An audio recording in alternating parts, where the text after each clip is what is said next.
por toda la gente que está viendo este puto programa. El fin del mundo es esta noche, ¿entienden? Esta misma noche.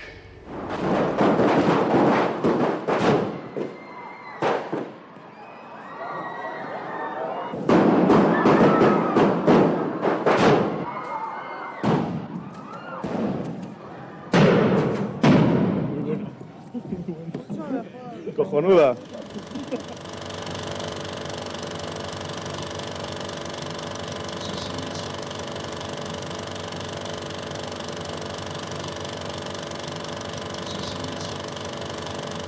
Casi nada es blanco ni negro, ¿no? Yo creo que los 80 es una época complicada para el cine, es una época que hay una reacción por parte de Pilar Miró, con la famosa Ley Miró, frente a un cine en general de escasa calidad. La Ley Miró intentó prestigiar de una manera yo creo que equivocada el cine español, dando preferencia a un cine de reflexión social, de reflexión histórica, de autoría muchas veces acertada, otras veces muy equivocada, en contra y de un cine que se consideró a partir de ese momento poco menos que de mentalidad freak, poco interesante. El cine fantástico ya no existía, había de alguna forma había entrado en un declive y había llegado a desaparecer.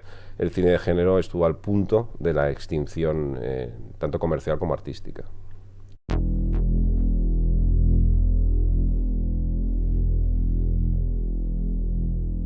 Cuando yo empecé con mi primer corto, lo que recuerdo es que había como un fenómeno en el universo de los cortometrajes en España que sí que estaba haciendo florecer, digamos, un género fantástico de cierta ambición, ¿no? Y de cierta competencia.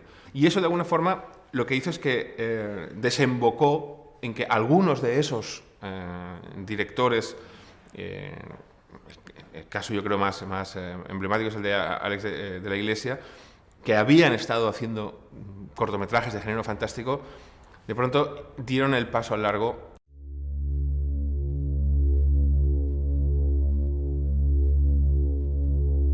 El boom del cine fantástico de los 90 en España yo creo que tiene que ver con algo generacional, desde mi punto de vista, de los que en aquel momento empezábamos a hacer cine y teníamos una cultura cinéfila detrás bastante parecida, ¿no?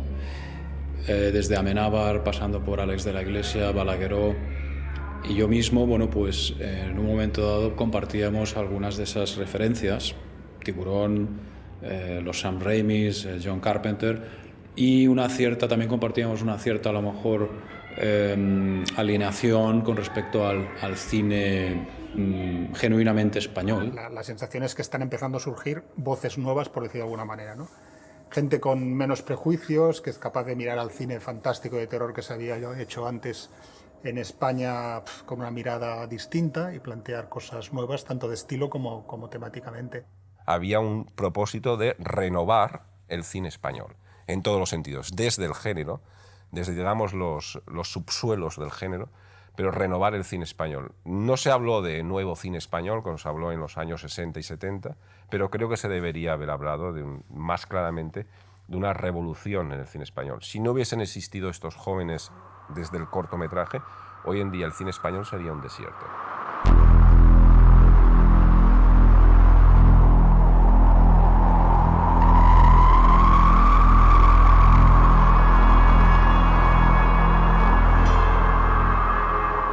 Mi querida mamá, te quiero tanto y tanto. Un día le digo a Alex, he escrito un corto, quiero que lo leas, tenemos que hacer cine. Recuerdo que Alex lo leyó y dijo, yo quiero estar ahí. Y ahí nace un poco ese comienzo de hacer cine, ¿no? Y ese corto es Mama.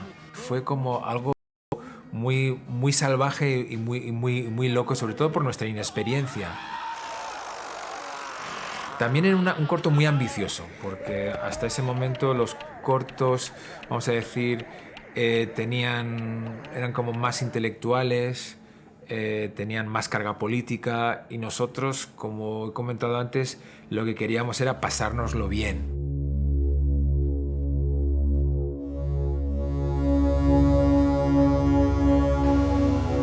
Alex era un joven brillante, con pinta un poco ya friki, ¿no? Una perilla así como muy francesa, las gafitas, delgado y con los ojos muy abiertos. Era un activista, un tío muy inquieto, sobre todo muy brillante.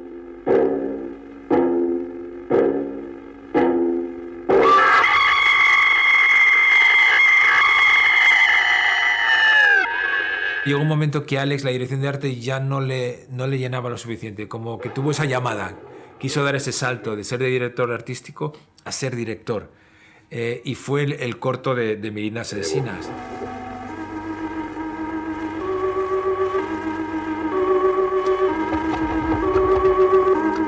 Merindas la pudimos hacer gracias a rodar otro corto que se llama Amor Impasible. Estamos haciendo los decorados, tanto Alex de Iglesia como Henry y yo, para un corto de otra persona. Y nos parece un desastre todo, o sea, tanto la dirección como nos parece una pérdida de tiempo lo que se estaba haciendo con esos medios y ese decorado. Le gustó tanto como había quedado el decorado que cuando nos reuníamos luego me decía, joder, si pudiéramos rodar algo ahí, aprovecharlo, porque solo va a ser para estos días. Y entonces, bueno, con esa premisa de un bar, pues empezamos a pensar una historia, ¿no? Entonces, bueno, pues lo primero que pensamos fue entrar a un tipo en un bar y no sé por qué añadimos y saca un tubo de debajo de la gabardina y lo pone encima de la barra, ¿no?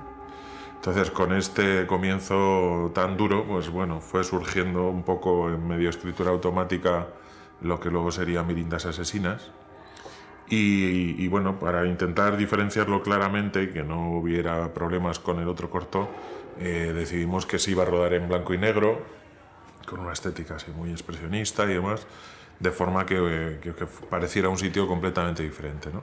Como no íbamos a ganar ningún premio ni nada, pues creamos nuestro propio festival, que era el primer festival de cortometrajes en 16 milímetros y en blanco y negro sobre bebidas refrescantes.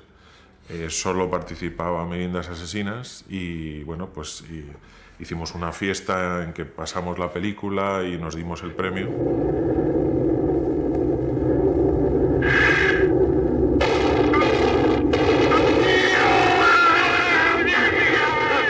Alex supuso una esperanza para todos los chavales que estábamos haciendo cortos o pensando en dedicarnos al cine en España.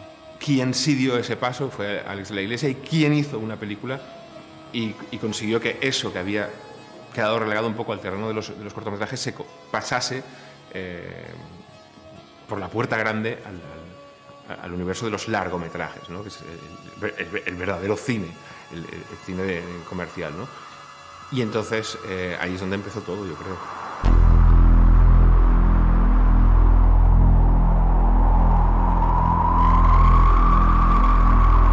Empezamos a pensar en otra historia, en otro corto.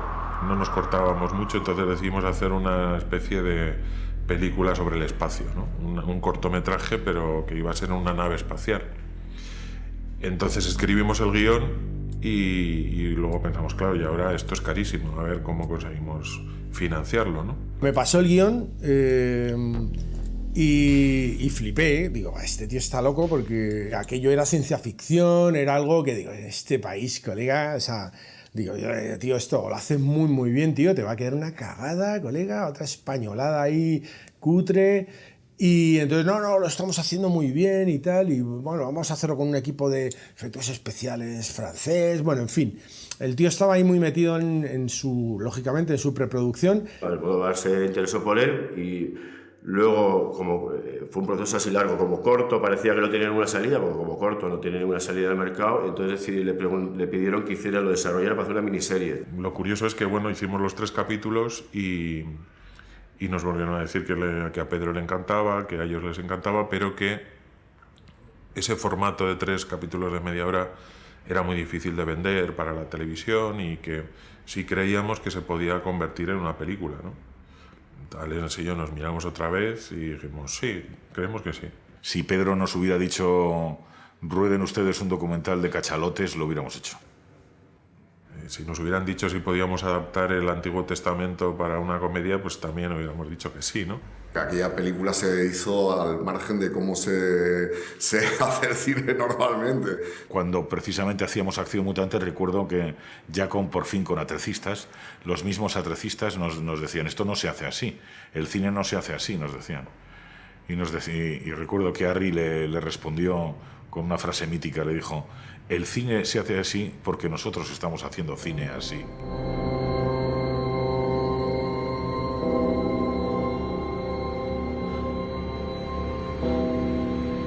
El Día de la Bestia es heredera y factible a partir del éxito y de la renovación que supone, por un lado, Acción Mutante y también Mirindas, ¿no? Ahí se veía que había un cineasta que era una bomba.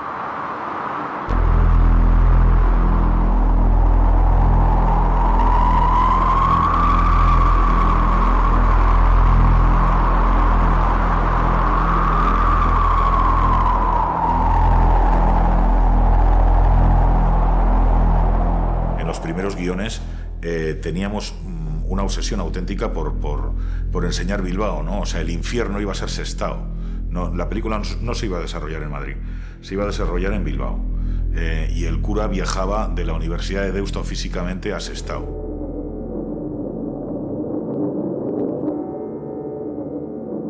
Surge de muchas cosas, como suele pasar, ¿no? en los proyectos de este tipo, que se van uniendo como piezas que al final forman el puzzle, ¿no? Nos leímos Las clavículas, nos leímos El martillo de las brujas, nos leímos un montón de libros reales, por supuesto el primero Poe, pero después eso nos hace conocer a Ambrose Bierce o a Hawthorne y a todos los autores del 19 y sobre todo a los del 20, ¿no? Y de pronto descubrimos al gran Lovecraft, ¿no? Yo creo que el mundo de Lovecraft está terriblemente presente en El Día de la Bestia, la idea de que el protagonista de la historia no es un chico guapo, ni es un tipo rubio o un imbécil, sino que es un señor mayor. Eso es fundamental.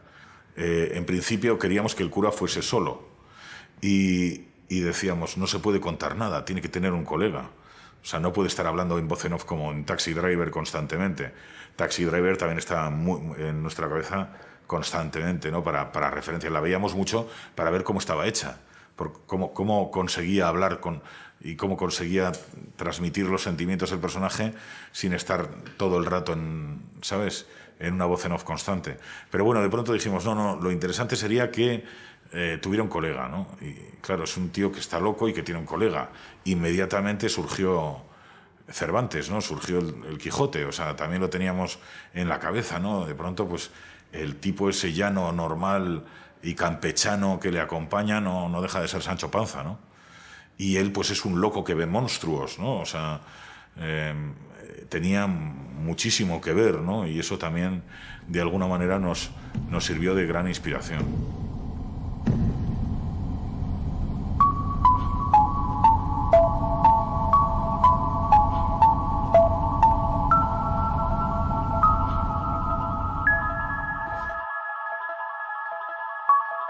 A partir de ahí estuvimos intentando producir la película nosotros mismos, cosa que fue imposible, y ya entramos en una fase de desesperación en la que entra cualquiera que hace cine en este país en su segunda película, que es la más difícil de hacer. O sea, hay un momento de eclosión en el que consigues convencer a un grupo de gente de que hagan tu primera película, pero la segunda es la más complicada, en la que tienes que decir, hola, soy el mismo imbécil que antes, pero ya sé que la anterior podría haber sido mejor, pero ahora vamos a hacer una que es realmente buena. Siempre pensó hacerlo con el Deseo, al Deseo no le interesó el guión, intentó que se lo produjera Gerardo Herrero, que se lo produjera Sogetel, que se lo produjeran alguna otra productora que yo no conozco.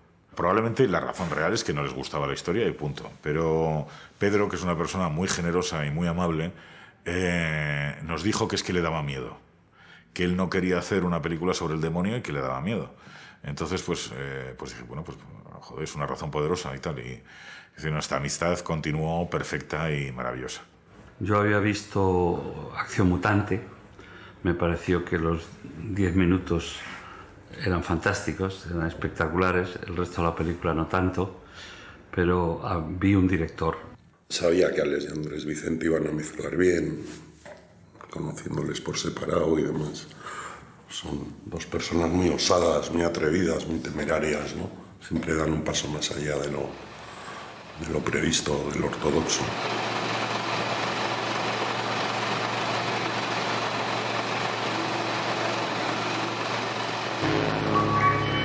No solo referenciar al cine de género español e internacional, es decir, a un gusto por lo fantástico, por el cine más extremo, más políticamente incorrecto de todas latitudes, sino también un intento de linkar con lo mejor del cine español en general de otras épocas. Es decir, hay un post-berlanganismo, ¿no? De reivindicar la figura de Berlanga. Fue como una especie de patada en la puerta que pegó Alex en la industria y sobre todo conectando con el público, ¿no? O sea, hacer un cine de género puramente fantástico, a la vez puramente español, con unos referentes muy anclados en nuestra cultura y que venían heredados de Berlanga, de Azcona, de la cultura del esperpento, pero todo eso mezclado con el cine fantástico, con el cine de terror, era algo, yo creo que insólito, ¿no? para nosotros, y sobre todo que lo estuviera haciendo alguien tan joven. Nunca ha intentado hacer una película americana ni ha copiado las películas americanas. O sea, es una película realmente española y es en sí es casi un género, ¿no?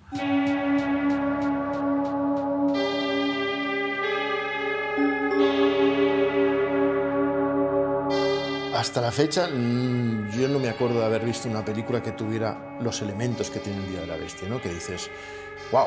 Es como una especie de cruce de dos directores bueno, sobre todo una película y un director concreto, que es La Noche del Demonio, Jacques Tourneur, y luego La Semilla del Diablo de Polanski. Es decir, esta mezcla de dos formas de ver el fantástico, el terrorífico muy distintas. La serie Z estaba ahí, mucho también el cine gore, que en aquel momento era una palabra que casi ni existía, pero sí un poco ese cine a contracorriente. No sonaba para nada a película española. Era una película que podía haber hecho cualquier tipo en un país desarrollado. Y eso era maravilloso. Era perfectamente española, pero absolutamente en el lenguaje que trataba internacional. Porque no era una película que jugase con un lenguaje típicamente del cine español de la época. Jugaba con un lenguaje del cine que se hacía fuera. Es una película de terror, evidentemente, sobre Satanás, un gran espectáculo, con momentos de gran espectáculo, y al mismo tiempo es un esperpento y una película de humor negro. Y de hecho Alex hablaba en una entrevista de que el referente para la pensión que dirige Terele Pávez, evidentemente, es El extraño viaje de Fernando Fernán Gómez.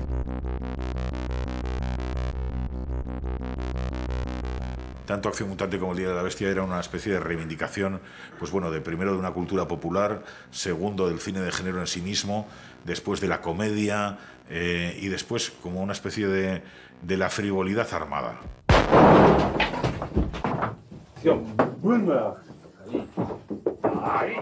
Todo ese retrato de la familia aparentemente tradicional, pero totalmente atípica española, que vive segura, las relaciones con otros tipos de gente totalmente freak, descubrieron que la pesadilla gótica española de la familia, sobre todo en ciudades como Madrid, ¿no? Típicamente central, que ha seguido siendo un tema recurrente en Ales de la Iglesia, era algo a explorar. Teníamos nuestro verdadero gótico, un país que no se había liberado del todo de la pesadilla franquista, neocatólica. Te cruzas con ellos por la calle, por aquí, por el centro de Madrid. El cura ese te lo puedes cruzar, o sea, y al heavy metal, ¿sabes? Entonces, claro, la mezcla es muy explosiva. Sin perder a Berlanga, sin perder el surrealismo, absurdo de esta ciudad y de este país.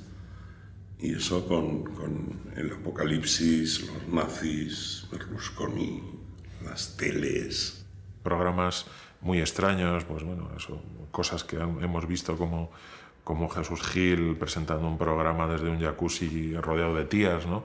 Cosas que ahora se las cuentas a la gente y no se lo creen. Se trufa con el mundo de las televisiones, el mundo de la extrema derecha. Tampoco queríamos reflejar ni estéticamente ni referirnos directamente a grupos concretos, sino a una idea, ¿no? Un ambiente un poco facha.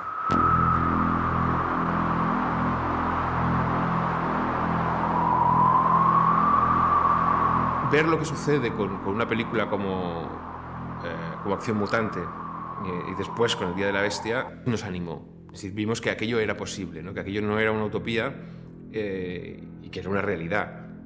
Había alguien que lo había hecho, y no solo lo había hecho, sino que además lo había hecho con un gran éxito. Lo que hace es crear una situación y un detonante que pone el género fantástico en primera página y que hace ver a esta gente joven que funciona, que hay un camino. Toda esta nueva, vamos a decir, familia de directores, como está Balagueró o Paco Plaza, digo, yo creo que de alguna manera han vivido o han bebido del Día de la Bestia. Yo creo que es uno de los directores más importantes de la historia del cine europeo, sin duda. Pero aparte de eso, ya a nivel sociológico, para todos los que estábamos haciendo cortometrajes o empezando a pensar en la quimera de ser directores de cine, yo creo que Alex era como el que iba con el machete por la jungla despejando el camino para los demás.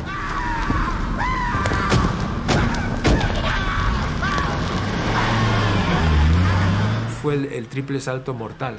Yo ya no sé dónde estaba. Yo estaba en otro lugar, en otro mundo. Estaba en un Madrid, en ese Madrid infernal que también nos retrata, viviendo una experiencia absolutamente de catarsis. Es una recreación de lo que sería la vida normal para el de la Iglesia. La vida normal para el de la Iglesia es un tío que va con una escopeta pegando tiros en Navidad y hay Papá Noeles, y sobre todo en todas las secuencias tienen que pasar millones de cosas. Se atrevió a poner un Madrid de pesadilla y dejar de contemplar la capital del reino como un lugar de felicidad absoluta y pasmosa. El Madrid de la democracia o de la democracia se convirtió en un lugar de pesadilla. Fue muy importante ese periodo largo en el que nosotros estuvimos viviendo en Madrid, ¿no? Porque te ibas impregnando un poco de ese tono, ¿no? de ese punto en que las cosas son serias, pero a la vez tienen siempre un lado como cómico, como patético, como una mezcla de cosas, ¿no?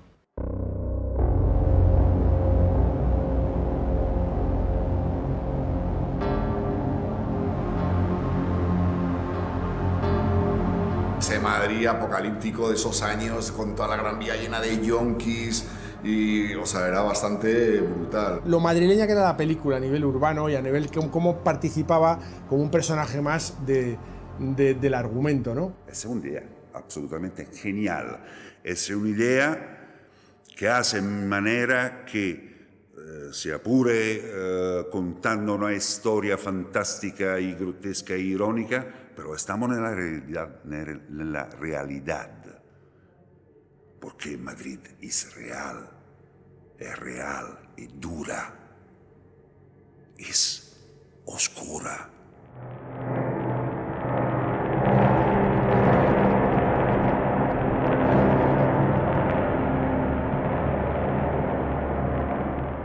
Cuando veníamos en la etapa de Acción Mutante a Madrid, de repente, bueno, pues empezamos, antes entrabas por allí directamente y de repente empiezas a ver una estructura extraña que están construyendo, que está torcida, y dices, ¿qué está pasando, no? Entonces van pasando los viajes, van pasando los meses, van pasando los años, y de repente ves que lo que están haciendo son dos torres inclinadas. Le viene una imagen a la cabeza y se inventa una secuencia para hacerla. Entonces yo estoy seguro que las Torres Kío dijo, tengo que hacer algo con estas putas torres. Enseguida, en cuanto lo vimos, dijimos, esto hay que usarlo para algo, ¿no? Es como un símbolo. El símbolo del mal eran como las huellas de la cabra, pero que era esto, y que él lo descubre en las Torres Kío. Bien, las Torres Kío eran la sede de Bankia, que a su vez es como la mayor estafa que se ha hecho a la ciudadanía desde las instituciones, todos conchavaos. También repartieron tarjetas black, o sea, ha sido el despropósito. O sea, que lo cojonudo es lo que ha ocurrido en ese edificio desde que Alex hizo la película, ¿no? O sea, que efectivamente el mal estaba ahí. Yo no sé, yo ahora 20 años después encuentro un paralelismo, ¿no? Entre, bueno, mira, Alex puso ahí al demonio y quizás no Se adelantó 20 años a un desastre económico brutal, ¿no? Esta es la genialidad de esta película.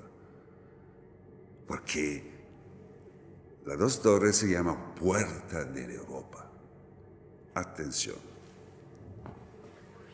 Pensad en eso. Puede ser que la televisión y la Europa sea un mal como el demonio, quién sabe.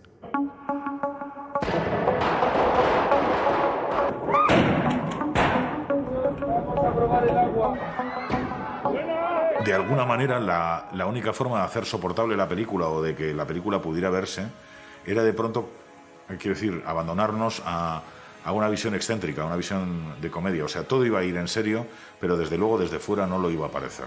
Quizá el propio personaje nos fue dando también el tono de la película, ¿no? Porque sí que desde el comienzo era un cura pequeñito con boina que llega a un lugar, ¿no? Y bueno, pues ya pensábamos en Alex Angulo. De alguna forma eso te sitúa en un tono un poco más bajo, ¿no? En un tono quizá de comedia, ¿no?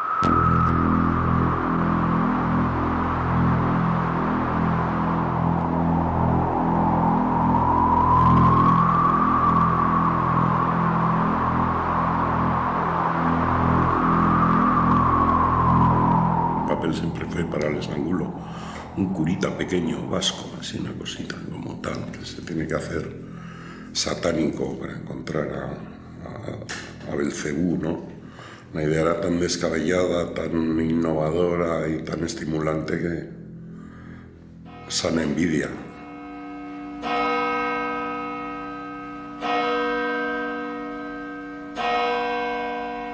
Era un actor muy sobrio, podía estar muy bien en distintos registros y con distintos directores, pero creo que casi nunca ha estado mejor que con Alex de la Iglesia, y en concreto con El Día de la Bestia. Transmitía mucha calma, mucha concentración. Siempre admiré mucho de él eso, ¿no? Esa cosa que tenía él tranquila y respetuosa con todo lo que había a su alrededor. Tenía también mucha ternura en los ojos, era un hombre con una tenía que tener un mundo interior preciosísimo. Para mí es de las personas más extraordinarias que me he encontrado en esta profesión, ¿no? En cuanto a generosidad como compañero y en cuanto a ser una persona que no tenía ningún tipo de aspaviento de actor. Es, y digo que es una persona cojonuda, siempre lo ha sido. Es lo que siempre he dicho, no me ha parecido actor, él era amigo de verdad, en el que independientemente de su papel o de su trabajo como actor, siempre había una sonrisa, un saludo por la mañana, un adiós. Alex Angulo era un tío especialmente fácil de tratar, o sea, porque era muy agradable, o sea, muy relajado, sin poses, sin dobleces. Creo que nunca le he visto enfadado, concentrado, tenso por alguna escena o lo que sea, como mucho, pero nunca le he visto perder el control, nada. Era un tío tan agradable que me da rabia tener que estar hablando de él en pasado, ¿sabes? Yo con Alex Angulo tuve la gran suerte que hacía años que no nos veíamos nunca, y en un estreno nos vimos hace menos de un año de antes de que sucediera que se fuera. Y nos quedamos así mirando, y por primera vez en años, y le dije a mi hijo, me ha dado un gusto las cosas que me ha dicho Alex Angulo, porque yo creí que ya ni se acordaba. Alex Angulo está en mi corazón, porque era un grande actor, un grande amigo, un colega magnífico, gran trabajador. No se paró delante a nada. Magnífico.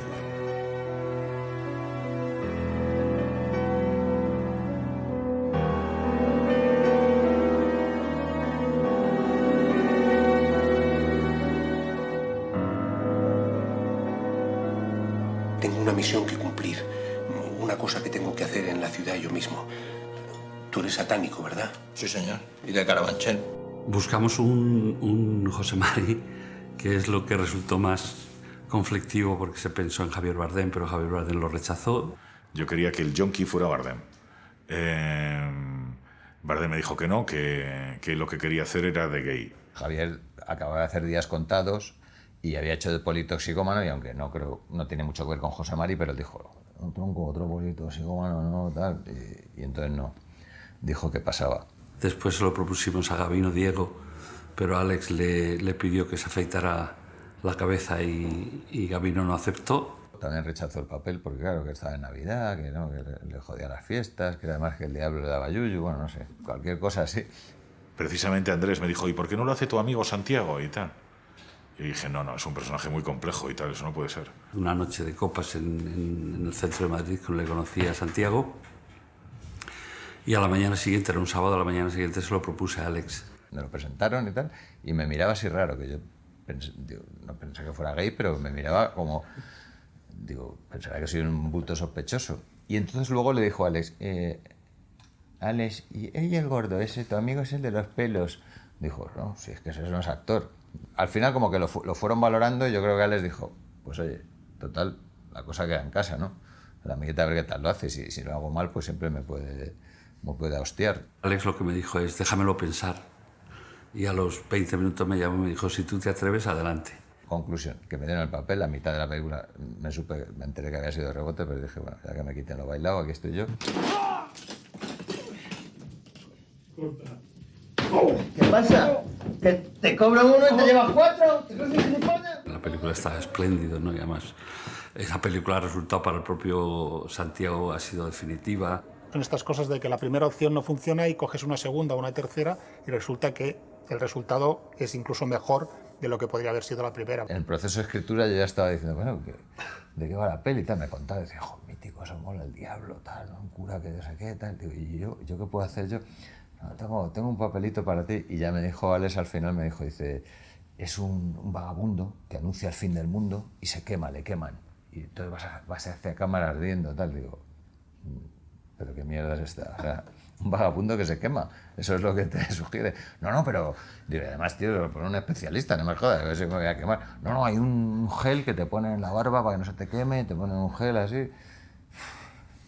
Entonces me cabré un poco incluso. Digo, con amigos así no voy a llegar a ningún lado. Ya ves, de puta madre. ¿Te has visto una morcilla de Burgos? Yo he comido un bocadillo de esos hoy. Pues amiguete, la versión humana de la morcilla de Burgos. Tenía una idea de que iba a ser otro actor que me apetecía mucho. Y pues, tenía mucho nombre y tal, y de repente te dicen, fulanito de tal, que no sabían quién era. Y aparece Santiago Segura, que ni físicamente ni nada, y me quedé así. Y le di la mano, que era encantada, y yo llegué y le dije a mi hijo, no lo de fulanito y tal, digo, me da rabia, era un chico desconocido, y que me apetecía trabajar con alguien conocido, como es lógico, no es que fuera fundamental, imprescindible, pero sí me apetece. Al tercer o cuarto día hice así y dije, así, al bolsillo de la película. Porque no se puede estar mejor que en esa película, no se puede estar mejor. Lo que te inspira Segura que además no tiene que ver con Torrente ni con nada, es otro tipo es un prototipo totalmente, de un arquetipo, ¿no? de personaje. Nunca ha sido heavy ni nada por el estilo, ¿no? Entonces, claro, además Alex me conoce, sabe que yo era el típico que estaba fumando en un local y yo me salía, o me molesta el humo, no bebo, o sea, patético. Para hacer este papel no era el más indicado, pero vamos, tampoco era un documental, era una película, entonces había que interpretarlo. Entonces, esto sí que recuerdo haberlo hablado con él, digo, no sé qué hacer, tío, me parece que está toda la peli haciendo así de heavy, de tronco, de molitarse goma, ¿no? Digo, dices, no, algo más naturalista. Digo, yo soy de barrio, exagero un poco así, a lo mejor el deje de barrio y ya nos puede quedar, a ver, tal. Lo fuimos probando y le gustó. Luego, una vez sí que me llevó a una sala heavy para que bailara, para que empezara a mover la cabeza así y tal. Y dice, vamos, venga, sienta la música, tal. Y yo decía, madre mía, lo que hay que hacer. Realmente en la película está impresionante, ¿no? Es decir, es como... tiene una fuerza, una libertad, una luz, ¿no? que es impresionante. Nada, yo creo que Santiago es eso, es genial, muy divertido, muy incomparable, ¿no? con nadie. Con ustedes, el investigador de lo oculto. Yo le propuse el papel a Pepe Sancho y cuando entró la coproducción tuve que decirle que no hacía la película, que me exigían los productores un actor italiano. Y entonces no lo entendió nunca. Evidentemente dijo, este tío es gilipollas. Y desgraciadamente, pues eso, no pudimos volver a trabajar juntos porque no le caía nada bien. Me enseñó un dibujo que había hecho con suyo profesor Cavan Ideal. Era muy parecido a mí con barba y tenía un anillo como esto. Y además, cuando yo se le estaba contando la historia del anillo, él me dice, mi padre tenía un anillo como esto. Hice un casting en Italia y tuve la suerte de conocer a Armando, que era un tipo increíble, bueno, y sigue siendo un tipo increíble, divertidísimo, y le da un punto a la película del que estoy muy orgulloso. Cavan era una especie de trasunto de rapel, que entonces estaba de moda, pero el nuestro tenía que ser un poco más sofisticado, ¿no? Tenía que ser una mezcla más de Jiménez del Oso, ya como un Jiménez del Oso que ya le ha dado la vuelta a todo y se dedica a pillar pasta y tal, pero que luego la peli daba un giro, ¿no? Cuando creía que la teoría del padre era cierta y tal. Yo he interpretado al profesor Cavan como si de verdad va a nacer aquella noche el anticristo en Madrid. Y poco a poco me doy cuenta que una verdad increíble puede existir. ¡Acción! El demonio. Es increíble. Como una icona de un famoso televisivo que va a inventar cualquier estafada para tener la audiencia y porque todo el mundo tiene que estar delante del televisor a ver, exorcismos, ajo, exorcismo, cruz. Y venendo in contatto con il cura, piano piano, poco a poco, se da cuenta que una estafada puede ser la realidad. Y en el momento en que se da cuenta que el demonio existe, se da cuenta que hay una línea en el final de la película que dice, joder, hemos salvado el mundo y no lo sabe nadie. Me gustaría que viniera uno aquí, a la pensión. Lo primero que le dejaba sin huevos de un perdigonazo en una escopeta de caza. ¡Por cobarde! En el caso de Teruel es un poco lo mismo que había pasado con Lola Gauss en Furtivos de Borao, que es volverla al primer plano a una actriz que es fundamental en cierto cine español y que está bastante olvidada o arrinconada, ¿no? Andrés me dijo que cualquier persona menos Teruel. Y yo le dije, si no hace Teruel la película, no lo hago yo. Y entonces nos enzarzamos ahí en una cosa de estas de director-productor en la que al fin gané, porque difundí una de sus ideas, que es que el personaje lo podría hacer Vivi Andersen. El caso del personaje de Teruel Paves es para mí el que vive más de esa tradición esperpéntrica, súper negra, ¿no? Ese mundo, ¿no? Cerrado en sí mismo, acotado, como es la residencia que dirige ella, ¿no? Me encantó mi personaje, me pareció un ser precioso que merecería una novela aparte de esta señora por su vida y por todo lo que esta mujer hace, ¿no? y ese hijo y esa vida. Yo creí que iba a hacer otra cosa, que iba a hacer una cosa mucho más amable, mucho más... Y me he reído mucho sacándome la persona hecha polvo y machacada, que es los personajes que hace, ¿no? Que siempre están machacados, ¿no? Me saca todo el machaque mío. Para mí Teruel es como un animal salvaje, ¿no? Indomable, es una bestia, 24 horas al día, es una naturaleza muy grande, muy fuerte y una actriz increíble. Entonces, bueno, pues los actores maravillosos como ella y como Alex Angulo, ¿no? Pues te te facilitan todo, ¿no? O sea, digamos que es muy fácil trabajar con ellos porque son muy generosos. Pues no hay, lo siento, la única que nos queda están obras. Me arreglo con cualquier cosa. Es que hasta ahora no me está permitido coger a nadie. Natalie Seseña, más que cariño, o sea, era amor. O sea, a mí siempre me ha parecido una de las mejores actrices cómicas que tenemos y encima a mí es que me parece guapísima, ¿no? Era una cosa... Entonces, qué mejor novia me podían poner, o sea, para mí era perfecto.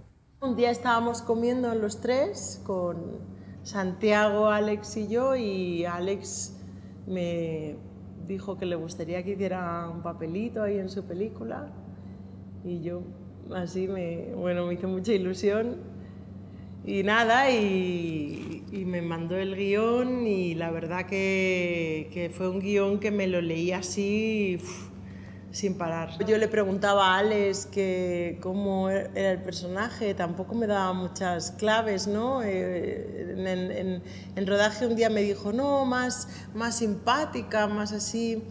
Y bueno, la verdad que yo lo leí, lo empecé a jugar y él pues como que le parecía bien y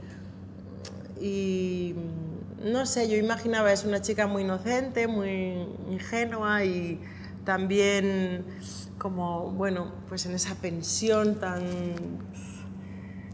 Bueno, las órdenes de esa pedazo de bestia que es Terele Pave. ¡Abuelo! ¡Abuelo! Este es mi abuelo. Es un cachondo. Ese ser, ¿no? Creo que dice todo, se puede ser libre con 100 años en un pasillo de mierda. Era un tipo muy querido por esta zona, por este barrio. Muy gracioso y claro, le queríamos dar un papel y tal y le dimos el de abuelo desnudo. ¿Qué personalidad? Pero ya en el rodaje, dame un respeto. Es que no te podías reír, ¿eh? Nos reíamos así de... No de él, es lo de siempre. Es que es una locura de personaje. Es que es genial. Es que es un personaje libre. Es un personaje que dice, ni enfermo como esté, ni en esta miseria de vida, soy libre. De pronto, bueno, le sorprendemos en un acto onanista evidente ante el estupor de las chicas del equipo. Bueno, esto a mí a veces me daba un poco de corte, ¿no? Porque es que esto del abuelo, madre mía. Yo a veces estábamos los dos esperando en una sala, esperando a rodar, y él estaba así, desnudo. Ay, no sé, era un tipo muy curioso y... Me avisan, este hombre está tocándose. Y entonces yo le digo, oye, por favor, no hagas esto y tal, porque la gente no lo entiende, así en primera instancia no lo entienden. Y dice, no, pues que, joder, me vais a rodar, no pretenderás que esto no funcione, ¿no? Que tengamos que parar por una carencia de material. Y gracias a eso, pues, pasamos un buen rato. Vale, ha quedado cojonuda. Una de las virtudes de Alex de la Iglesia siempre ha sido para mí la dirección de actores, es decir, saca muy buen partido. Es todo temperamento, pero transmite la satisfacción de que estás con alguien que no te vas a perder, que te va a llevar a buen puerto. Alex es como yo de los pocos directores en España los que calificaría de genio, o sea, porque me parece muy genialoide, o sea, muy genio, o sea, tiene las cosas muy claras, tiene muy buenas ideas. Lo que pasa es que la gente que está tan involucrada en su trabajo se cabrea, o sea, y tiene carácter. Alex es mucho Alex, y he aprendido con él a no dejarme. O sea, a no dejarme interiormente. Siempre ha conseguido tener respeto de su equipo. O sea, que queremos que ese hombre llegue a la meta. O sea, que su objetivo se cumpla, ¿no? Hay una escena que dice, esto no es un puto colegio, diciéndole a los figurantes. Entonces la gente dice, joder, este Alex debe ser una especie de general, pero no. ¡Esto parece un puto colegio! ¡Un puto colegio! A ver, socios, solamente con que haya uno que lo haga chungo, ya no nos lo creemos. O sea, ya no funciona. ¿Vale? Vamos a intentarlo de nuevo.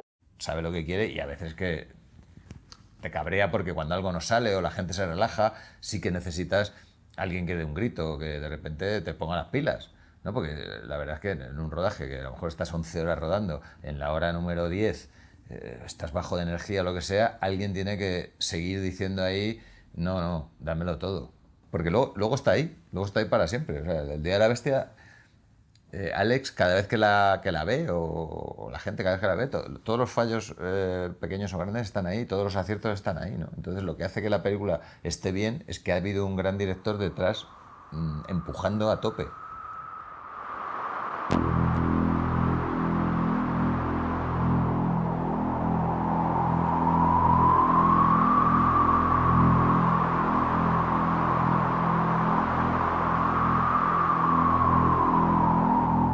La preparación fue una gozada, ¿no? Porque, ya te digo, yo creo que la preparamos, no sé si fueron 6 o 8 semanas exhaustivamente, ¿no?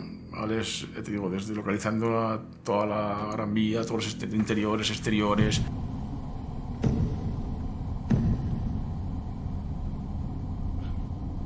Empezamos a dibujar la peli y justamente lo que habíamos planteado como decorado, al final lo entró como decorado. Se buscó locaciones, o sea, había diseñado una casa, la pensión la había diseñado como decorado, la casa de Caban como decorado, y casualmente todo eso se buscó como localización natural. Entonces todo el trabajo que habíamos adelantado de decorados no valió para nada, o sea, fueron localizaciones naturales y luego hubo que diseñar decorados que no estaban previstos que fueran decorados. Lo único que habíamos diseñado y que teníamos claro que tenía que ser decorado, que era la casa de Caban. Encontramos un sitio y después de pasar toda una mañana allí, pues nos cuadraba todo, ¿no? Marcamos con cinta en el suelo dónde irían los espacios que haríamos y bueno, ya salimos de allí felices, ¿no? De, joder, pues ya está, ya lo tenemos, ¿no? De tal. Y llegamos a la productora y les decimos, oye, que sí, que este puede ser el sitio, tal. Y llaman a la inmobiliaria y justamente antes que nosotros había estado Rapel en ese sitio. Y la había comprado. Y la había comprado, o la había alquilado, no sé qué. Y ya nos quedamos como, ¿qué? Al final acabamos rodando donde rodaba todo el mundo, que era la calle de Desengaño. Había una especie de platós, era un par de pisos de un militar retirado que los alquilaba para rodar. Construimos la casa de Caban, construimos la pensión, construimos la casa del niño endemoniado. Obviamente todo eso es decorado.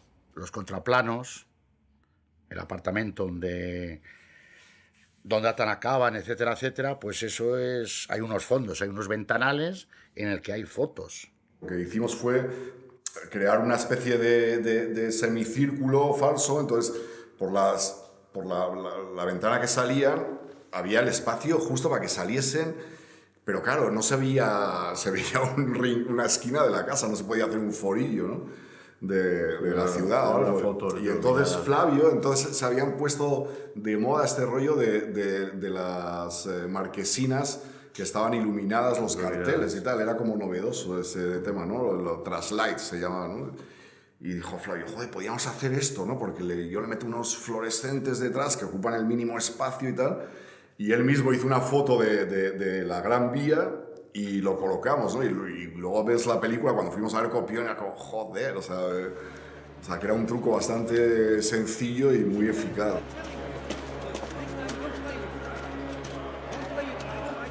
Elegimos una calle de Malasaña para el exterior de la pensión, que estaba totalmente socavada, pero claro, llegó el día de rodaje y la habían tapado, ¿no? Le había faltado ya. Y bueno, nosotros habíamos previsto que eso podía ocurrir, Alex era algo que no quería admitir, pero nosotros sabíamos que podía ocurrir porque no nos habían dado ninguna garantía de que fuese así. Y claro, todo el tema de permisos y tal, o sea, no puedes coger y decir, no, pues ahora está en obra esta calle, entonces aquello era muy lento y no podíamos operar de esa manera, ¿no? Entonces, pues, trabajamos el tema de los contrafuertes que se ven fuera y bueno, aprovecharon los restos de la obra y esa noche los atrecistas pues pusieron vallas, o sea, hicieron que aquello pareciese un poco, se pareciese a lo que había antes, ¿no? Lo demás sufrimos fue el de plató de televisión. Era una nave de latas de Coca-Cola, vacías. Y era un sitio muy raro, porque había millones, o sea, era un sitio gigantesco, que es donde van las latas antes de meterles el líquido. Estaba previsto rodar un plato de televisión real, que los de Telecinco, Antena 3, no sé qué cadenas había en esa época, y el último momento pues se cayó y no se podía cambiar el plan de rodaje, y en un fin de semana había que improvisar en el sitio donde estábamos rodando, habíamos construido esto de decorados, un plato de televisión. Era un plató lleno de gente, y entonces me maquillan y dicen ¡acción! Y yo dije, bueno, buenas noches, bienvenidos al programa, hoy una noche más, vamos a hacer el show. Corta, ¿qué cojones estás diciendo? Digo, yo qué sé, digo, que se me ocurra, ¿qué tengo que decir? Hostia, pues el texto. Digo, ¿qué texto? Yo no tengo texto. ¿Cómo que no? Joder, dale un... A todas estas nos teníamos que ir. Y entonces me dan un texto, digo, ¡oigo a la hostia! Y era una página entera. Digo, pero esto no estaba en mi guión. Ya parece que es el nota que da... que no se entera de nada, ¿no? Digo, pero eso en mi guión no estaba. Mi guión, esta página falta. Que luego, efectivamente, al llegar a casa comprobé que en la numeración faltaba. O sea, alguien la arrancó. Entonces dije, bueno, pues nada, me lo prendí como buenamente pude, pero ya con los nervios, teníamos que hacer una toma tal, pero vamos, se hizo. Pero vamos, la anécdota de que dije, vaya mierda. El plano comenzará con una acción de todos andando igual que el primer plano que hemos rodado. El rodaje fue también particularmente duro. A donde tienen que disparar es un señor que estará aquí. Ya. Pánico general. Las madres temerosas cogen a los niños. Empezamos durante las Navidades, para aprovechar las luces de Navidad de Madrid de esa época, sobre todo la calle Preciados y demás en la Gran Vía. Y luego se paró el rodaje y se retomó en febrero. Muy duro, muy salvaje en ese sentido, porque era de noche, porque hacía mucho frío, porque eran muchas horas. El primo consejo por hacer esto, carajillos en grande cantidad, por levantar la calentura un poquito, porque no se puede.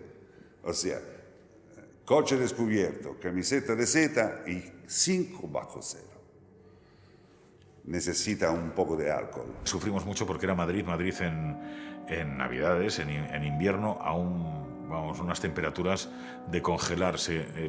Llovía y se congelaba el agua en el coche y se nos congelaban los objetivos de la cámara.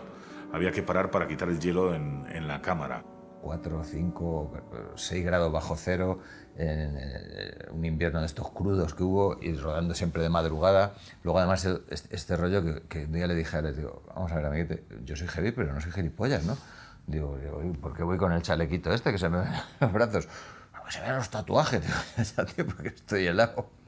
Santiago no podía decir los textos, tiritaba de frío, ¿no? Y entonces dábamos vueltas a la manzana hasta conseguir entrar en calor, ¿no? Me castañeteaban tanto los dientes que no podía decir la frase, ¿no?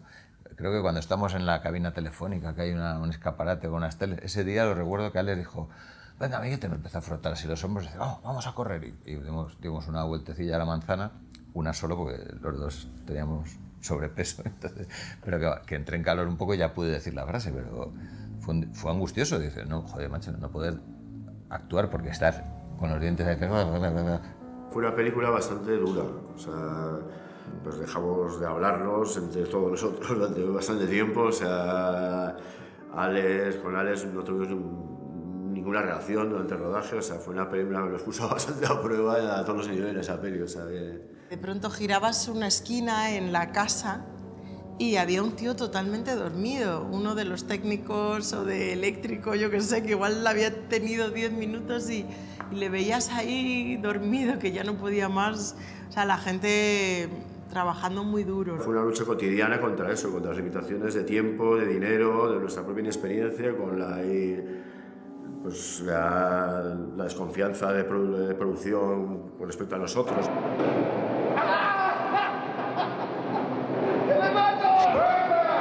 Esa es una de las únicas cosas que nos salió bien. Sueps pagó la reproducción, que era imposible, vamos, un presupuesto gigantesco para la película, ¿no?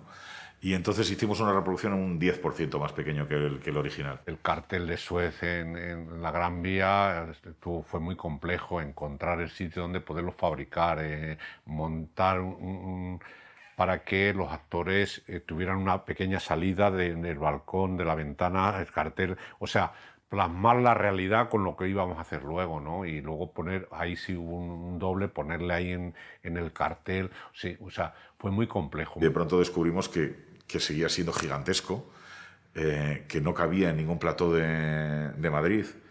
Tuvimos que ir a rodarlo a una especie de pabellón industrial en Guadalajara. Fue una cosa también faraórica todo. O sea, coger la cámara, subirla hasta el piso ese, rodar para abajo, rodar. Y de hecho llegamos a tirar una cámara desde arriba. Hay un plano de Caban que cae de espaldas, que lo hicimos con un croma, y lanzamos una cámara rodándola hacia arriba para ver el fondo suyo. Cuando construimos ya el asunto, estaban a 8 metros de altura, que no es 50 metros, pero la caída es mortal. O sea, te caes de 8 metros y se acabó. Estábamos atados con seguridad, ¿no? Pero era siempre una altura de 15 metros. Te encuentras así, ¿sabes? ¿No? Luego llega el momento de la verdad que a este hombre se le había olvidado decir que tenía vértigo. Entonces, cuando estaba subido ahí en el decorado del neón... Vértigo es una cosa que quien la tiene no la puede ganar, no la puede vencer, ¿no? Es algo de reflexo. Y ahí estaba el hombre y tal gritando, y entonces pues decía que le bajáramos y eso. Como estaba atado, le atamos, pues no se podía ir. Y aprovechamos la circunstancia para rodarle. No dice los diálogos, está gritando sin más. Y está todo el rato diciendo, tengo vértigo, bajarme de aquí. ¡Alex! ¡No puedo! ¡Tengo vértigo! Yo estaba al lado y digo, ojo, pobre hombre, qué malo está pasando. Y Alex de abajo, la carita de Alex como diciendo, pero qué mierda me está contando este tío. Dice, pues no hables, actúa. Luego le doblamos y ya dijo los diálogos. Todo el rato trabajando, saltando. Las películas de acción son horribles. Armando ha venido de Italia, le están tratando fatal, no nos dejan descansar. Vamos a los muñequitos. Que se ensucian los muñequitos. En el Día de la Bestia estaba particularmente obsesionado porque funcionara muy bien todo. 2 arandelitas bien, que no le hagan daño en las patas, y fijada al suelo, y que no se mueva. El suelo era de madera y teníamos que clavar literalmente la cabra al suelo, porque si no se iba, y arrancó el parqué. La cabra que llevamos para hacer de demonio se volvió loca y entonces tuvo que salir todo el mundo escondido como en un burladero, dejando que la cabra se desfogara contra los muebles. La cabra era salvaje. O sea, la cabra que nos trajo mal partida era una mala bestia. Recuerdo ver a la cabra cómo arranca el parqué y tira una cámara y ataca a un grupo el típico grupo de mirones de películas. Supuestamente estaba entrenada, pero... Porque obviamente cuando se pone de pie todo eso es un truco digital. O sea, la cámara se pone de pie y se pone no hacía nada. La cabra lo que hacía es dar topetazos contra todos los muebles. Era un cabrón muy grande, ¿no? Entonces se liberó. Y todo el mundo corriendo atrás del cabrón que correva atrás a Alex de la Iglesia, escapando por el pasillo del apartamento del profesor Cabán, con el cabrón atrás que encornaba las paredes. Es una cosa que no sé si estaba qualcuno que estaba rodando, puede ser que era mejor de la película. No había manera de hacer que hiciera nada, ¿no? O sea, ni siquiera que mirara a cámara. Era una cosa que yo decía, joder, por lo menos que mire a cámara, tenemos que conseguirlo. Mal partida, sí, por supuesto. Y no miraba jamás, ¿no? Y entonces, pues eso, la dejamos suelta. Pusimos las cámaras y dije, mira, esto hay que rodarlo por cojones. Entonces pusimos 2 cámaras y la dejamos andar por ahí. Y entonces así lo conseguimos. Estuvimos 1 hora la cabra sola en el decorado andando hasta que al final se pone delante de como a, pues ya te digo, a 60 minutos esperando y al final de pronto ¡pac! Se queda ahí parada y decimos, joder, lo tenemos. Está un poco torpe la cabra, ¿eh? La invocación es real y el pentáculo es real. Eso teníamos muchas ganas de hacerlo de verdad, ¿no? Todo el mundo decía que se movían las cosas, tal. Lo que se movía eran las pulgas en la cama donde rodábamos, nada más.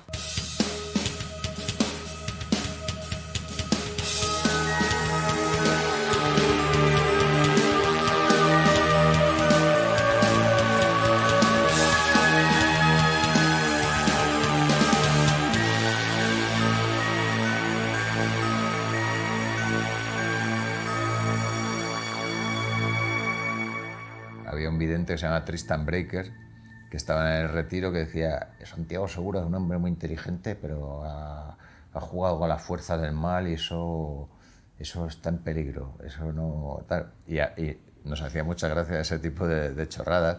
Entonces de repente, pues, no sé si fue para el making of o lo que sea, pues algunas Polaroids, pues salía como que había un haz de luz o no sé qué sobre el rostro de mío en uno de los casos.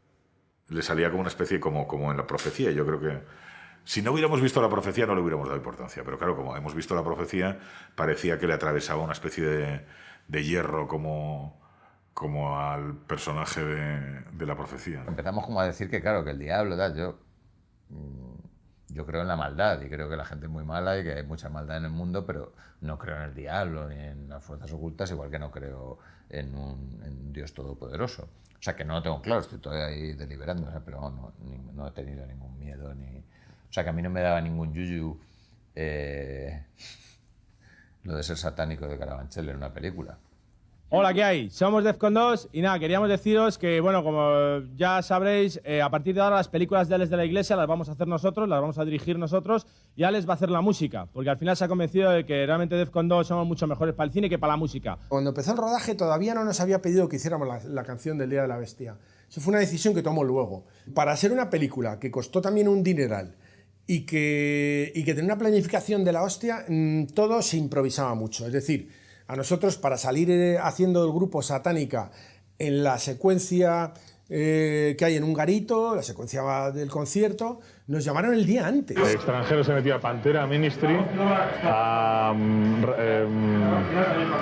¿qué más? A un par de grupos más. A Headcrash se llama uno. ¿Y esto va a salir fuera entonces? Esto va a barrer por todo el universo. Alex estaba fascinado con Ministry y entonces...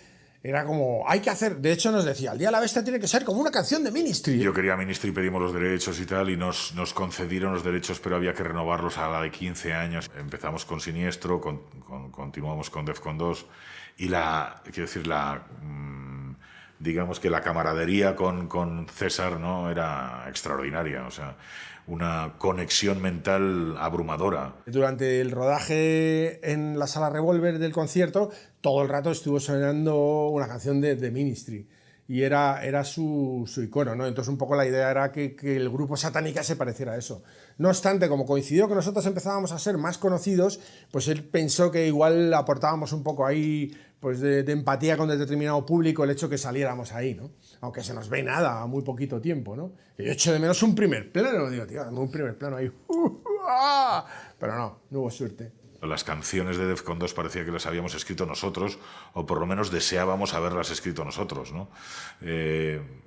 Parecíamos almas gemelas. Fue también icónico porque reflejó un poco, aunque no se incluía, insisto, en la película, las canciones sí reflejaban un poco el espíritu underground que se respira en la película, de gariteo, de rock and roll, de rollo urbanita, todo eso lo refleja, yo creo, muy bien, ¿no? El rollo punk, el rollo hardcoreta que tiene la película. La idea era mostrar ese mundo, ¿no? Y a través de la luz y todo, a través del color, intentar contar cómo es ese mundo de noche, ¿no? Cómo es ese mundo de las noches, de los antros, de las exteriores noches, de los días, del lujo, el no lujo. Y eso básicamente lo hicimos a través del color. Darle ese look un poco en el que no habría nunca colores puros. O sea, siempre pensábamos eso, en intentar mezclar todas las temperaturas de color para conseguir contar la historia, ¿no? Pues eso, si los bares, dejar que los fluorescentes se vayan a verdes, o sea, buscar el punto ese sucio que tiene esos lugares, ¿no?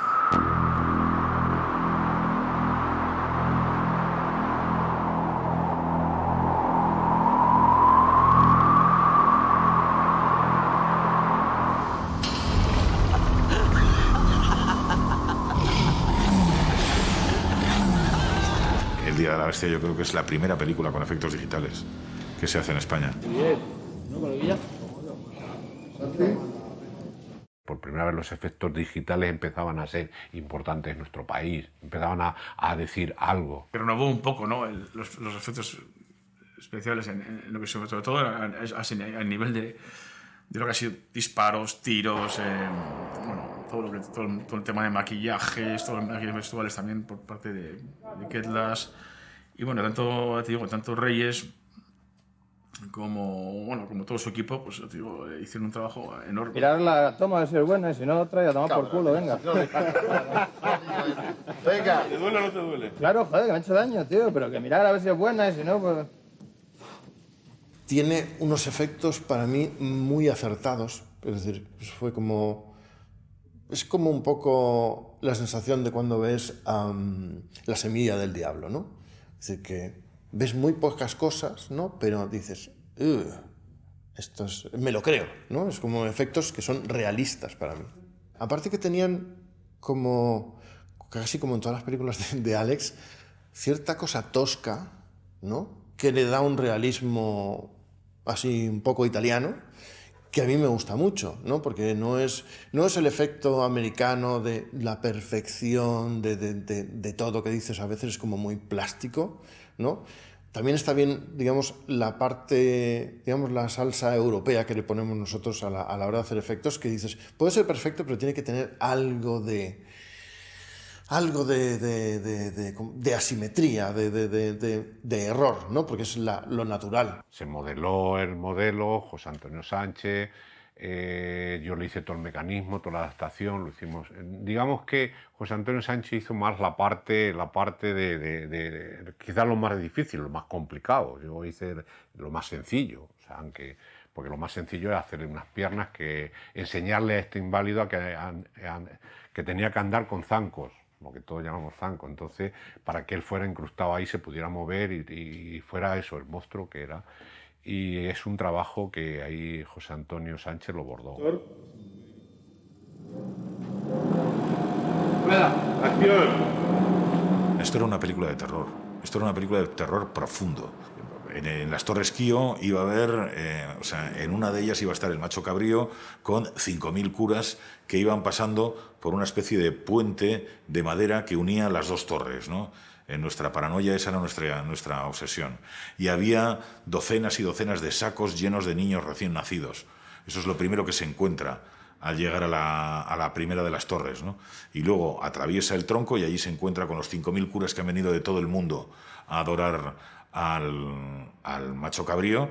Entonces él se acerca en una cola interminable y al final el Macho Cabrío le enseña el orto del demonio, el gran beso negro. Allí se produce el beso negro, besa el culo del demonio y como sabréis, en muchos grabados medievales el culo del demonio tiene un rostro, o sea, en el culo tiene una cara. Y esa cara iba a ser de él mismo, se iba a besar a sí mismo, ¿no? Luego no aparece en la película o no se utilizó en el que él recordaba haber estado presente en un aquelarre con su familia, haberlo visto de lejos. Había secuencias en las que eso se veía como recuerdos del cura en el que estaba viendo desde lejos cómo había esta reunión de brujas. Y al final Alex lo cambió en el último momento. Él tenía un final que yo creo que era muy bueno, pero cuando lo vieron era demoledor. Y no se atrevieron con él. Me parecía muy fuerte la escena de que mataran a un niño, o sea, de que se matara a un niño de verdad, por mucho que fuera el anticristo. Esto no sé yo si en un país como este la gente va a entender que acabe disparando a un niño. El día de rodaje vino Alex con un guión totalmente, un final totalmente nuevo. O sea, entonces también ahí pues fue un poco duro de Alex, estaba muy inseguro con el final que tenía. Y hubo que inventarse una especie de portal de Belén ahí dentro de las ruinas, la obra de las Torres Kío, porque que estaba previsto haberle hecho que era una familia de gitanos que vivía en una furgoneta al lado, no sé qué, pues eso cambió todo dejó un final como un poquito más ambiguo. La escena final la rodé en 2 horas cuando ya se había ido la mitad del equipo. O sea, de pronto me dijeron, no, si es que ahora la gente tiene que descargar los camiones, o sea, hay que volver a descargarlo todo, meterlo en los camiones, cargarlos e irse. Así que no puedo rodar más. Y yo digo, falta el final. O sea, falta el momento del encuentro con el anticristo y tal, el niño muerto, toda esta historia, ¿no? Y eso lo rodamos Alex Angulo y yo, con la ayuda de Jorge, que también estaba ese día en el rodaje. Estábamos discutiendo qué ocurría, si le íbamos a pegar un tiro en la cabeza al niño o no, ese tipo de cosas. Y no se hizo porque no teníamos un muñeco aceptable, ¿eh? Si llegamos a tener un muñeco recién nacido, le hubiéramos puesto la pistola en la cabeza.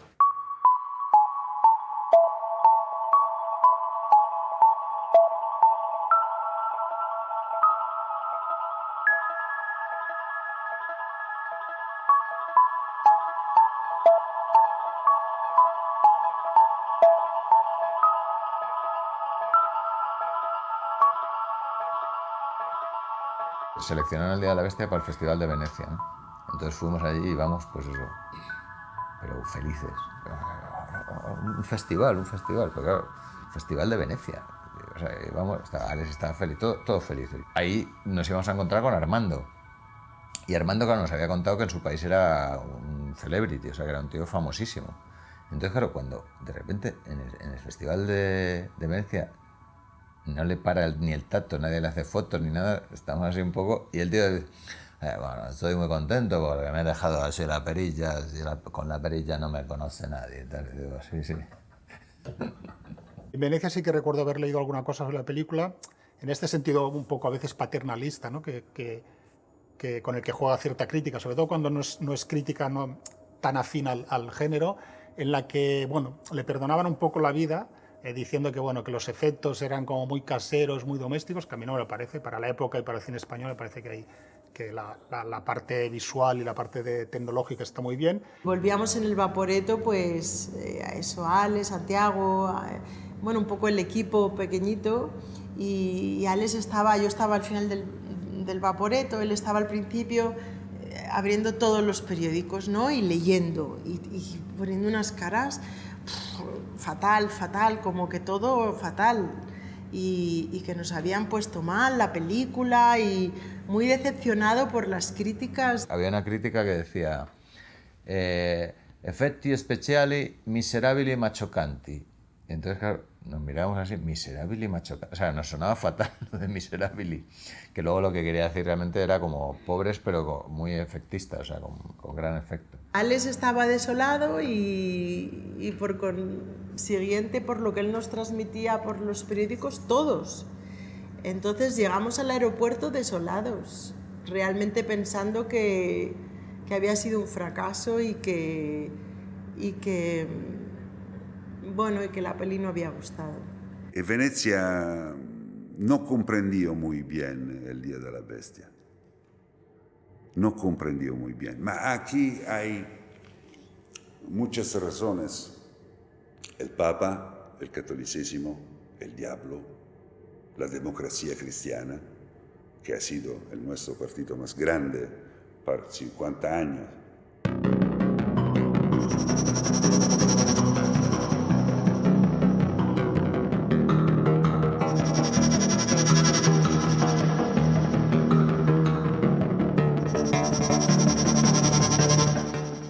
Recuerdo cierta animadversión por parte de la crítica y tal, y como una mirada esquiva, ¿no?, ante lo que ocurre. Después la película va teniendo éxito, tampoco fue un éxito arrollador en un principio, pero la película va funcionando. De pronto unas críticas buenísimas, de pronto... O sea, fue surrealista. Recuerdo que también hubo una especie de división de opiniones, ¿no? Que en general, por otro lado, es lo que ha pasado siempre con buena parte del cine de Alex de la Iglesia. Y de ahí a lo que luego poco a poco se convirtió la película, en una peli de culto, de un éxito total. El estreno en Madrid, estábamos todos en casa de Alex y salimos desde su casa por la Gran Vía, poco a poco, piano piano, mirando desde lejos cuánta gente hay. Y luego había enfrente a nosotros en la Gran Vía un otro estreno, Apollo 13. Y Alex estaba con miedo delante de nosotros, película americana, hollywoodiana, ¿cómo hacemos? Apollo 3, nadie. El Día de la Bestia, la cola. Fue una estrategia.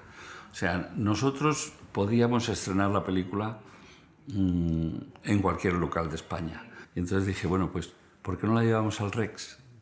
Y lo que sí estamos asegurados es que con 500 localidades se va a montar un chocho importante. Recuerdo con mucho cariño cuando después de pronto me dicen, oye, que hay colas en el Rex. Entonces yo vivía al lado y veía las colas.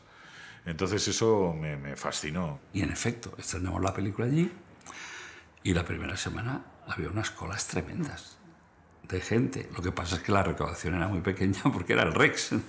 Era el Rex, pero a partir del Rex empezamos a abrir la película. O sea, que si se estrenó en el Rex fue exclusivamente por una decisión estratégica mía.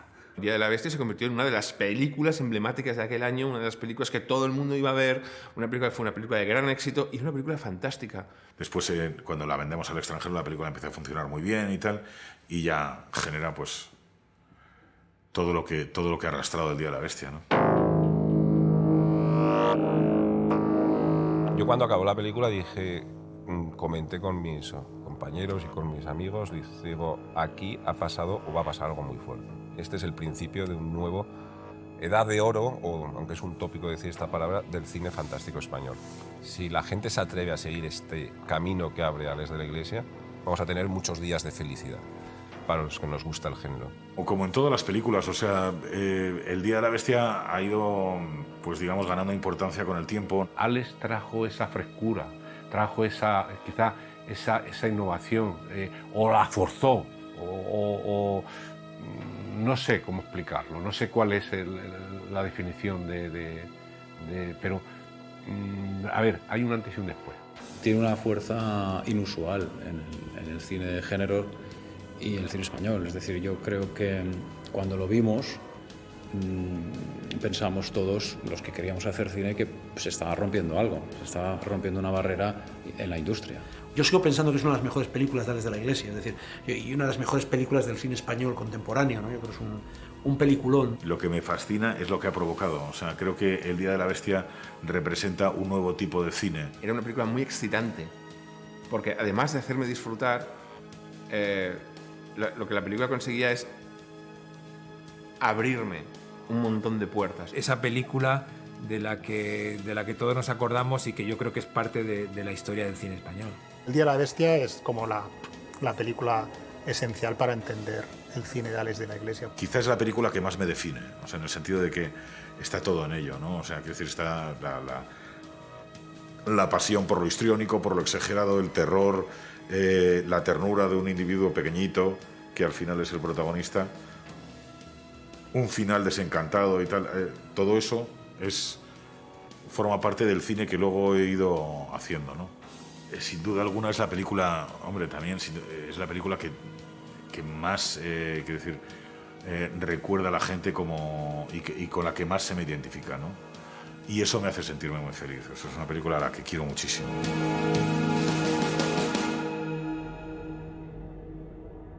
Atención, porque ahora viene lo mejor.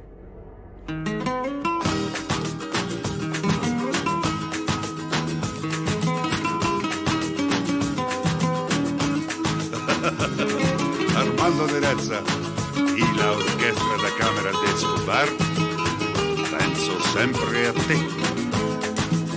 Io mi sveglio la mattina e penso a te, mi sveglio il pomeriggio e penso a te, io mi sveglio pur nel cuore della notte e penso a te. Vado al bagno la mattina e penso a te, al bagno il pomeriggio e penso a te, vado al bagno tutto il giorno e nella notte pensando a te. Ho provato con il mare e penso a te, ho provato la montagna e penso a te, ho cambiato centinaia di pasticche ma penso a te. Vado da psicanalisti, penso a te, io convoco esorcisti, penso a te, sono mesi che non dormo perché penso a te. Vado dal commercialista, penso a te, poi faccio il fantasista, penso a te, e minuto di speranza pensando a te. Non c'ho più filo di panza, penso a te, mia moglie in gravidanza, penso a te, odio la tua maledetta lontananza e penso a te. A te, a te, a te, a te, dinero, io non t'ho avuto mai perciò ti penso. Damilo dinero, dinero, io non ti ho avuto mai perciò ti amo. Damilo dinero, dinero, non ti possiedo e perciò ti bramo e penso sempre a te. Y andamos a dónde está el dinero. Faccio il contorsionista e penso a te.